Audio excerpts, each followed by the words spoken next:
আসসালামু আলাইকুম। দেখতে পাচ্ছেন আমার সাইডে যে পেঁপে গাছটা আছে, এটা আছে আপনার একটা পুরুষ গাছ, অর্থাৎ পুরুষ পেঁপে গাছ। তো আপনারা ম্যাক্সিমামই যেটা জানেন যে পুরুষ পেঁপে গাছ আসলে পেঁপে ধরে না বা পেঁপে হয় না।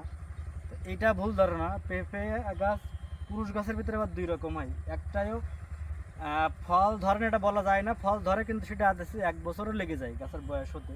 যেটার ফুল একদম ঝুলে পড়ে, আম গাছের মুকুলের মতো একদম গাছ থেকে যেমন ঝুলে পড়ে, ও গাছগুলোও ফল হয়, কিন্তু সেটাও অনেক লেট করে আর কি, বছরখানেক কিন্তু সময় লাগে। আরেকটা পুরুষ গাছ যেটা আপনার হয়তো বা স্ত্রী গাছও যখন পেঁপে ধরে, তাছাড়া 15 দিন বা 20 দিন পরেই পেঁপে চলে আসছে।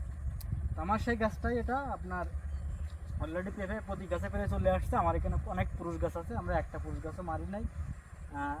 তো আমার এই গাছটা আগেই চলে আসছে, এই গাছটা বড় হয়েছে। তো অন্য গাছও পেঁপে আসছে, এই গাছটা একটু বেশি বড় হচ্ছে। তো আমি এই গাছের পেঁপেগুলো আজকে আপনাদের দেখাবো, আর পরবর্তী গাছগুলো ইনশাল্লাহ সব গাছ মিলে একদিন একটা ভিডিও আপনাদের করে দেখাবো।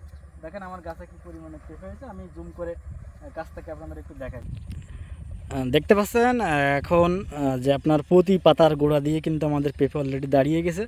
অর্থাৎ এটা কিন্তু পুরুষ গাছ, আর পুরুষ গাছের পেঁপের বৈশিষ্ট্য আপনার পেঁপেগুলো অনেক লম্বা হয় কিন্তু মোটা কম হয়, তবে ওজন কিন্তু আবার কম না, ওজন কিন্তু যথেষ্ট পরিমাণে ভারী হয়, অর্থাৎ স্ত্রী গাছের তুলনায় বেশি হয় বললেই চলে। কারণ স্ত্রী গাছের পেঁপেগুলো ভিতরে গ্যাপ থাকে, যে গ্যাপটা পুরুষ গাছের ভিতরে আপনার থাকে না। দেখেন অলরেডি প্রতি পাতার গোড়া দিয়ে দুটা করেও দাঁড়িয়েছে অনেক জায়গায়। তার মানে এখানে দেখেন একটা দাঁড়িয়েছে, তার পাশে আর একটা আছে, ওই সাইডে দেখা যাচ্ছে ওই একটা দাঁড়িয়ে আছে। দেখেন এবুটাই এখানে একটা দাঁড়িয়ে আছে, ওর নিচেও আর একটা আছে, দেখেন এই সাইডেও আর একটা আছে। তারপরে যে এখানে দাঁড়িয়ে আছে, অর্থাৎ প্রায় প্রতি পাতার গোড়া দিয়ে আপনার পেঁপে ধরবে এখন ইনশাল্লাহ। আর গাছের কন্ডিশন দেখেন, এটা আসলে তাল গাছ সমান গাছ বললে ভুল হবে না।